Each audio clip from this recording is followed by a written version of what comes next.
काश जी दिल्ली से। राधे राधे महाराज जी। महाराज जी, ये मेरा प्रश्न है कि सच्ची भक्ति का स्वरूप क्या है? तद स्मरणेन परम व्याकुलते, अव्यावृत भजना, अखंड भजन। एक क्षण के लिए भी अगर प्रभु का विस्मरण हो जाए तो व्याकुलता हो जाए। सच्ची भक्ति का स्वरूप यही है कि त्रिभुवन की राज्य लक्ष्मी देने पर भी जो आधे पल के लिए भगवान का विस्मरण ना करे वो महाभागवत है, वही सच्चा भक्त है। त्रिभुवन की राज्य लक्ष्मी, एक अच्छे पदार्थ में, एक अच्छे भोजन में, एक अच्छी अनुकूलता में हम भगवान का विस्मरण कर सकते हैं। नाप के देखना चाहिए। त्रिभुवन की राज्य लक्ष्मी देने पर जो आधे पल के लिए भगवान को और हर समय मनाता रहता है, बड़ी कृपा, बड़ी कृपा हमारे ऊपर भगवान की बड़ी कृपा। तत्यनुकंपाम सुस्मीक्षमाणु, और जो कुछ उसको दुख सुख मिलता है प्रारब्ध के अनुसार भोग लेता है और हर समय मन वचन कर्म से भगवान के चिंतन में मगन रहता है, वही महाभागवत है। उसको भगवत प्राप्ति ऐसे हो जाएगी जैसे अपने बाप की प्रॉपर्टी पर बेटे का अधिकार हो जाता है, जैसे पिता की संपत्ति पर पुत्र का अधिकार हो जाता है, ऐसे महाभागवत को परम पद का अधिकार प्राप्त हो जाता है। उसे ही महाभागवत कहते हैं, जो हर समय भगवान की अखंड स्मृति में है, हर आचरण भगवान के अनुकूल करता है, सब में भगवत भाव रखता है, किसी भी लाभ को भगवान के चिंतन के सामने लाभ नहीं समझता। वो बहुत बड़ी हानि है जिसमें भगवान का चिंतन छूट जाए। कहा हनुमंत विपत्ति प्रभु सोई, जब तो सुमिरन भजन, वही महाभागवत है। और महाभागवत की व्याख्या कोई कर ही नहीं सकता, क्योंकि जैसे भगवान अनिर्वचनीय ऐसे उनके भक्त अनिर्वचनीय है।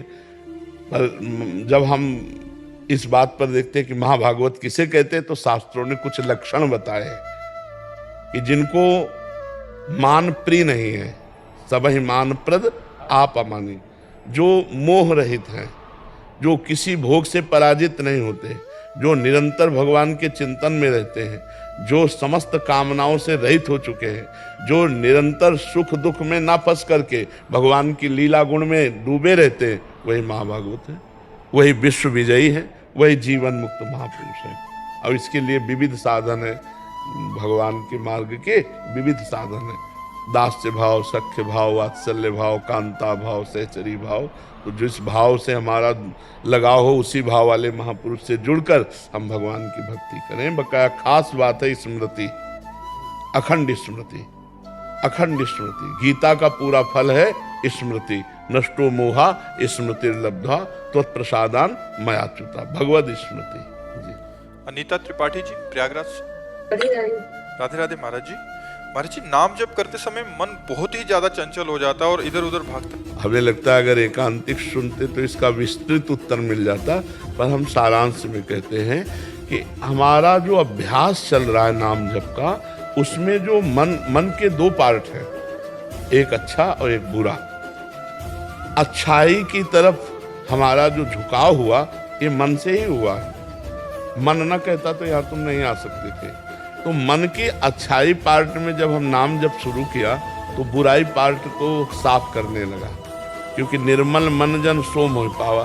तो अब जितनी गंदगी अनंत जन्मों की भरी है वो सब निकलेगी बाहर।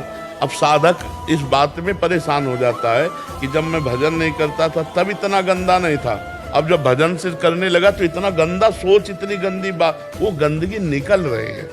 मन अच्छा चंचल हो और नाम जब कर रहे हो तो आप निश्चित समझो फल में कोई भेद नहीं है, मन लगे ना लगे। जैसे मन नहीं लगता लेकिन आग छुआ दी जाए तो जला देगी ना। मन कहीं और हो, जहर पिला दिया जाए तो मरी जाओगे ना, क्योंकि उसका प्रभाव है। ऐसे नाम का प्रभाव है, मन लगे या ना लगे, जिह्वा से राम राम हरि हरि कृष्ण कृष्ण हो रहा है, आपको भगवत प्राप्ति होगी। आपको बाहर भी आनंद मिलेगा, लौकिक और पारलौकिक अंतर ज्ञान का भी आनंद मिलेगा।